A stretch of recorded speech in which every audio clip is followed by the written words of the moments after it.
Legal por Naturaleza, el bufete especializado en herencias nacionales e internacionales, le ofrece este espacio. Nuestro consultorio de herencias, como cada lunes aquí en Capital Intereconomía, en el que les invitamos a que nos llamen y nos dejen su consulta, nos dejen su pregunta sobre todo relacionado con las herencias. Lo pueden hacer en el 91 533 1851, 91 533 1851, número de WhatsApp 609 224 716. Ahí nos pueden dejar sus mensajes de audio o de texto en el 609 224 716, o también estamos en directo en nuestro canal de YouTube de Intereconomía. Consultorio de herencias, como cada lunes, de la mano de Legal por Naturaleza, con Iciar Pernía Gómez, que es socia directora de Legal por Naturaleza. ¿Qué tal, Iciar? Bienvenida, muy buenos días, ¿cómo estás? Hola, ¿qué tal, Rubén? Buenos días, muy bien. Encantado de saludarte aquí de guardia. Comenzando la semana. Comenzando la semana, y aunque sea festivo en Madrid Capital, aquí de guardia, que esto no para y hay que Claro que sí. estar al tanto y resolver las dudas que nos van dejando ya. Enseguida paso a alguna de nuestros oyentes. Antes de ir con esas dudas, como siempre, vamos a aprender un poquito de teoría y hoy ponemos sobre la mesa, Iciar, la adjudicación de una herencia de forma privada. Y te lanzo una pregunta. ¿Qué pasa si una persona fallece dejando testamento, pero los bienes dejados en herencia se adjudican según un cuaderno particional privado? Cuéntame qué es esto de un cuaderno particional privado y cuál es la respuesta a esa pregunta que te lanzo. Bueno, pues buena pregunta porque hay en muchas ocasiones en las que, aunque haya un testamento, pues por el motivo que sea, interesa a los herederos iniciar esos trámites de una manera sencilla y rápida. Y ahí está el cuaderno particional privado. Se trata de un inventario de bienes, Sí. con todos los que ha dejado el causante. Se hace una valoración económica de ellos y todos los herederos tienen que estar de acuerdo para poder firmarlo. Siendo así, es perfectamente válido al margen que haya un testamento, porque para eso tenemos una manera privada y una manera pública de aceptar los bienes. Eso sí, hay que tener en cuenta que si todos hemos firmado de ese cuaderno particional de mutuo acuerdo, después no se puede impugnar. Ah, A vale. no ser que haya habido una falta de consentimiento o dolo. Vale. ¿Esos herederos pueden disponer de los bienes adjudicados en documento privado, Iciar? Sí, pueden hacer uso de los bienes. Por ejemplo, si son bienes inmuebles, los podemos alquilar y obtener esos rendimientos, pero no los podemos vender. Para hacer esto sí que es estrictamente necesario que ese cuaderno particional privado lo elevemos a público. Vale. Este Entonces cuaderno, haremos esa aceptación y adjudicación. vale, esta manera de llevar a cabo la herencia con este cuaderno particional, ¿cambian algo los impuestos que vamos a tener que pagar respecto a hacerlo de una manera más, no sé si llamarla más tradicional, más como hemos hablado casi siempre contigo? No, para nada. Hacerlo de manera privada o hacerlo en escritura pública, siguiendo, como tú bien dices, el proceso tradicional, el que más conocemos, no, para nada. Para la administración es exactamente igual. Tendremos nuestros 6 meses a partir de la fecha de fallecimiento para presentar y, en su caso, liquidar el impuesto de sucesiones, y si hubiera bienes inmuebles, también la plusvalía municipal. Y, Eso no cambia nada. Iciar, ¿se pueden adjudicar los bienes sin respetar lo dispuesto en el testamento o no? Yo no lo aconsejo, no es lo habitual, pero siempre hay que tener en cuenta que al menos, bueno, pues esos famosos 3/3 en los que se divide la herencia, legítima, mejora y libre disposición, al menos el tercio de legítima debe estar respetado en ese cuaderno particional privado. Mm. Eso sí Supongamos, que es súper importante. supongamos que los herederos no están de acuerdo con esta modalidad de adjudicar la herencia. ¿Pueden impugnarlo judicialmente? Bueno, hay que tener en cuenta que no hayan firmado de común acuerdo ese cuaderno particional y que no respeten al menos la legítima de la herencia.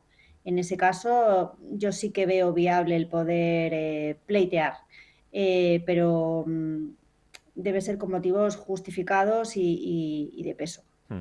¿Y qué pasa, por ejemplo, si hemos recibido bienes en herencia que gestionan otros herederos y no rinden cuentas a la herencia yacente? ¿Qué pasa? Bueno, pues en ese caso, formalmente les tenemos que hacer un requerimiento. Yo aconsejaría primero enviar un burofax, luego hay distintos medios para enviarlo, pero el burofax es una comunicación fehaciente y, por decir así, ya activa el procedimiento. Siempre hay unos pasos previos en el que está este requerimiento por burofax. Se puede hacer también un requerimiento notarial. Y bueno, pues si no hacen caso de ninguna manera, ya nos podríamos ir al procedimiento judicial. ¿Y qué es lo que pretendemos con esta acción? Pues traer a la herencia los rendimientos de los bienes que hayan producido desde el momento del fallecimiento hasta el momento actual. Vale, te lanzo dos preguntas más, enseguida doy paso a los oyentes que ya nos están dejando su consulta. Muy bien. Otro supuesto, ¿qué pasa, Iciar, si heredamos bienes inmuebles que no están inscritos en el registro de la propiedad porque la persona de la que heredamos lo adquirió en un documento privado? ¿Qué pasaría entonces? Pues nos tenemos que retrotraer en el tiempo. Nosotros hemos firmado un documento privado para aceptar la herencia, pero precisamente como ese bien, este inmueble en concreto, no está inscrito en el registro de la propiedad, me tengo que ir a el momento anterior en el que esta persona de la que heredo, por ejemplo, mi padre, pues si lo adquirió por compraventa, si lo adquirió por herencia, para inscribirlo en el registro de la propiedad. Y esto lo que intento recuperar es el tracto de esa propiedad. Una vez que está inscrito a nombre de mi padre, en este caso, pues ya podemos nosotros inscribirlo a nuestro nombre, elevando ese cuaderno particional privado a documento público. ¿Y se Si no, pueden, no podríamos hacer nada con ello. ¿Y se pueden embargariciar los bienes de una herencia que hemos aceptado de forma privada? Sí, se pueden embargar, porque debemos tener en cuenta que tanto las deudas como los derechos de una persona fallecida, volvemos otra vez al caso del padre, se heredan si estamos aceptando pura y simplemente la herencia, si fuera beneficio de inventario no, porque en ese caso se pagan las deudas con el activo que estamos heredando y nosotros solamente nos quedaremos con el resto, e incluso se puede embargar los bienes del heredero. Entonces, un heredero puede estar muy tranquilo porque como no ha aceptado en una escritura pública, piensa que no le van a embargar, pero esto no es así. Los acreedores pueden demandar a los ignorados herederos y pueden, lo que se hace con esta acción es que a la herencia yacente, antes de que se formalice, se le embarga lo que a ellos le corresponde, ¿no? Esos derechos de crédito que tienen como acreedores son los que van a cobrar. El exceso no, el exceso irá a los herederos que continúan en la herencia y que hayan aceptado. Vale. Pues una vez sabido todo esto, para que la gente aprenda también cada lunes sobre estas cuestiones prácticas sobre herencias, con Iciar Pernia Gómez, socia y directora de Legal por Naturaleza, vamos a las consultas. Recuerdo teléfonos 915331851, WhatsApp 609224716 y nuestro canal de YouTube Intereconomía Radio. Estamos en directo para atender a su consulta. Ángel Luis, al teléfono, ¿qué tal? Buenos días. Sí, hola, buenos días, felicidades por el programa. Gracias. Quería saber, si vendo una segunda vivienda, soy mayor de 65 años, tengo derecho a pagar la plusvalía. Eso por un lado, es una segunda vivienda. Y por otro lado, yo tengo separación de bienes, quería hacer un testamento. ¿Cómo lo puedo hacer, por favor? Muy bien, Ángel Luis, muchas gracias. Bueno, he entendido la segunda pregunta, no la he entendido muy bien, hablaba sobre un testamento. Sí, que tiene separación de pero... bienes, él está en separación de bienes, en régimen de separación de bienes, y cómo tiene que hacer el testamento. Sí. Bueno, muy bien, pues vamos primero con esta cuestión. El testamento es un acto personalísimo, entonces es indiferente que estemos casados en gananciales o en separación de bienes, porque aunque lo que diga el testamento, el contenido del testamento sea exactamente el mismo, en este caso cada uno de los cónyuges debe hacer el suyo. Eso pues, por un lado. Vale. Y en cuanto al tema de la vivienda que va a vender Ángel, si es mayor de 65 años y es una vivienda habitual, estaría exenta de pagar la plusvalía patrimonial, la que se paga a través del IRPF. Si se trata de una segunda vivienda, bueno, pues entiendo que en este caso no tiene bonificación alguna. Con lo cual, bueno, pues lo interesante quizás sería la vivienda habitual, porque está exenta de tributar esa plusvalía y además si vuelve a reinvertir el dinero en otro bien, también lo estaría. José, ¿qué tal? Buenos días. Hola, buenos días. Mire, si vendo un piso y a su vez quiero hacer con el nuevo propietario un contrato de arrendamiento o un contrato comodato o un contrato de temporada, ¿se puede hacer en la misma escritura de venta o en el mismo acto notarial? Muchas gracias. Muchas gracias, José.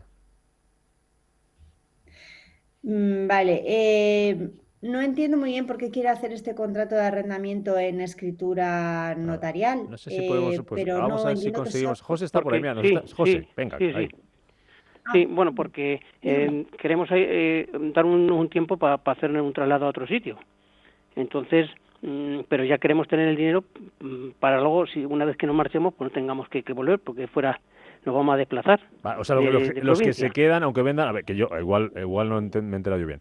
Usted vende el piso, pero se va a quedar durante un tiempo viviendo todavía como alquilado en ese piso. Claro, Eso es. como Vale, alquilado, sí. vale. Y ahí queremos hacer o bien un contrato de arrendamiento, o bien un contrato de comodato, o bien un contrato de temporada. Vale. Y a ver si se puede hacer en el mismo acto notarial y a la vez que la escritura de venta. Vale. He entendido. Ahora sí, Vale, Muy José. bien, entendido. gracias. Ahora sí, ahora ya lo Muchas hemos gracias. entendido. Nada, a usted. A ver, podemos hacer varias cosas. Podemos hacer un contrato de arras, porque lo que va a hacer es, como no se va a ir, una vez que le compran el piso, usted no se va a ir en un tiempo, se puede hacer un contrato de arras vinculado el momento de la compraventa al día en el que tenga que salir. Por ejemplo, me voy a ir dentro de un año, pero me compran el piso hoy. Bueno, pues hacemos un contrato de arras. Ese contrato de arras no tiene por qué ser necesariamente de un 10%, se pueden establecer plazos o porcentajes y el resto se paga en la compraventa. Si quieren hacerlo de una manera más tradicional, bueno, pues pueden hacer la compraventa y luego pueden hacer un contrato de arrendamiento el mismo día, la misma hora, pero no sería en unidad de actos, se haría una firma de la compraventa y luego sería una firma del contrato de temporada o de arrendamiento con su fecha de inicio y su fecha final sin ningún problema. Vale. Voy enseguida con una llamada, antes por dar paso también a alguna escrita que nos llega a través del WhatsApp. Nos dice este oyente que si la fecha del fallecimiento fue en 2023, fecha fallecimiento 2023, adjudicación de la herencia en 2024 y el ingreso a cuenta por parte del banco en 2025, se produjo en 2025, dice esta parte de la herencia, el efectivo, ¿en qué ejercicio de la declaración de la renta se debe declarar? Fallecimiento en el 23, adjudicación en el 24 e ingreso a cuenta por parte del banco en el 25. ¿En qué ejercicio de la declaración de la renta se debe declarar? Nos pregunta. Bueno, es una muy buena pregunta porque a muchas personas les causa pues duda, inquietud, ¿no? Saber en qué momento tienen que empieza a contar el plazo para declarar impuestos, para comunicarse con Hacienda y demás. A ver, la norma nos dice que desde el día del fallecimiento nos convertimos, de esa persona de la que heredamos, nos convertimos en herederos. Por eso está la figura, por ejemplo, de la herencia yacente, porque es un periodo en el que hay un vacío. ¿Qué pasa entre el momento en el que yo me declaro heredero simplemente por el fallecimiento del causante y el momento en el que ya hemos formalizado toda la tramitación de la sucesión?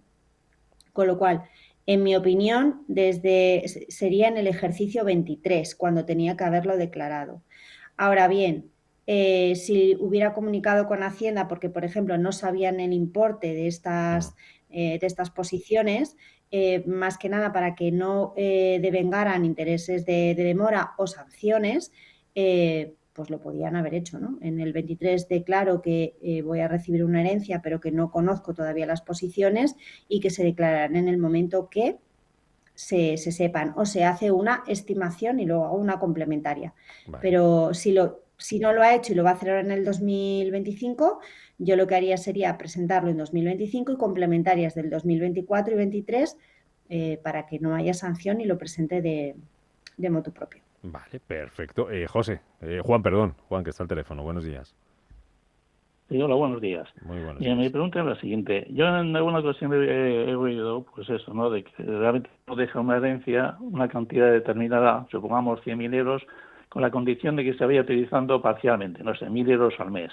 La pregunta es cómo se lleva a la práctica. Es decir, si uno fallece, tiene que tener un titular de esos 100.000 euros. ¿Quién es? Esa persona que luego va a ir recibiendo poco a poco. Y la segunda pregunta es, ¿quién controla efectivamente que vaya realmente percibiendo esa cantidad mensual. Porque yo creo que el banco no se encargará de que usted no puede utilizar más de 1.000 euros al mes.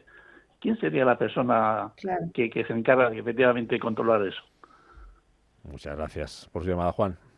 Bueno, pues Juan, muy interesante su pregunta. En este caso, lo que yo le recomendaría es que designe un albacea en el testamento. El albacea no tiene por qué ser heredero, puede serlo también, puede cumplir las dos condiciones. ¿Y qué misión tiene? Pues que se cumpla las últimas disposiciones que haya dispuesto en el testamento, con lo cual, si le quiere dejar a una persona estos 100.000 euros a razón de 1.000 euros mensuales, lo puede hacer vía legado, es un legado de cantidad en el que Ana va a recibir, por ejemplo, 1.000 euros todos los meses de esta cuenta que tiene 100.000 euros. Pues el albacea va a ser el encargado que se cumpla esta voluntad, dando orden al banco y haciendo seguimiento a que Ana va a recibir esos 100.000 euros a razón de 1.000 euros mensuales. Vale, vamos con más consultas. No sé si hay por ahí, ahora enseguida vamos con alguna más. Te pregunto por aquí, preguntan, si un padre fallece dejando una vivienda de varios hijos, pero uno de ellos no acepta la herencia, ¿qué pueden hacer los demás herederos para resolver la situación y proceder al reparto de los bienes? Bueno, pues en este caso, primero intentar una negociación, saber el motivo por qué no acepta la herencia. Si no hay ninguna manera para poder llegar a un acuerdo y lo que siempre hay que hacer es cumplir el testamento, porque una cosa es no acepto porque no estoy de acuerdo en lo que mi padre me ha dejado en testamento, bueno, pero si cumple la norma y al menos te ha dejado la legítima, pues poco que decir. Simplemente toca ejecutar lo que dice el testamento y nos iríamos a un procedimiento de división judicial de herencia. Vale. Javi. Allí sí. Sí, no, Iciar, perdona, ahora saludo a Javier, termina.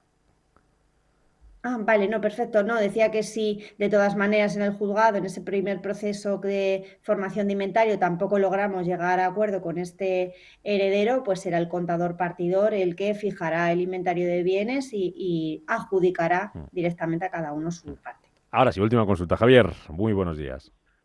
Muy buenos días. Bueno, quería hacer una consulta a Iciar, por favor, a ver porque estoy en una duda, o estamos en una duda. Tenemos 3 hijos y 7 nietos. Queremos, digamos que queremos darle una herencia o transmitirles una cartera de fondos a los 7 nietos, por igual importe. Entonces, hay algunos que son ya mayores de edad y a otros que no lo son. ¿Qué es mejor? O sea, dudamos si hacerle la transmisión directa a los padres o bien a cada uno de los nietos directamente. No sé fiscalmente qué puede significar una cosa y otra. Muy bien, muchas gracias, Javier. Pues gracias, Javier. A ver, pueden hacer varias cosas. Pueden hacer legado, pueden dejarlo en el testamento vía legados y que estos nietos reciban la cartera de fondos. En el caso de los menores, necesariamente van a necesitar una autorización judicial para poder gestionarla. ¿Y qué se pretende con esa autorización? Bueno, pues que si lo recibe un padre en patria potestad, pues no le dé un destino que no le corresponde, ¿no? Precisamente si se lo han dejado al nieto será para que se lo disfrute él o se lo gasten en él. Entonces, mi consejo sería hacerlo así, a través de legados. No pasa nada, hijos, nietos, por ejemplo, si están en la Comunidad de Madrid, van a tener la misma bonificación porque están en el mismo grupo de parentesco. Y también deben tener en cuenta que a los hijos lo que le tienen que dejar al menos la legítima para que sus nietos también puedan recibir. Es decir, no pueden dejar a sus hijos sin nada para que hereden sus nietos. Eso sí que tienen que tenerlo muy en cuenta en el reparto que hagan. Pues hasta aquí llegamos. También pueden contemplar la vía de la donación. Vale, ¿la vía de la, perdona? ¿Perdón? Donación. Vale, que se te cortaba ya un poquito. Iciar Pernilla Gómez, socia directora de Legal por Naturaleza. Gracias, una semana más, un lunes más, por este consultorio sobre herencias y todo lo relacionado. Cuídate, hablamos el lunes que viene. Muy bien, muchas gracias. Igualmente, chao. Buen día. Legal por naturaleza. El bufete especializado en herencias nacionales e internacionales le ha ofrecido este espacio.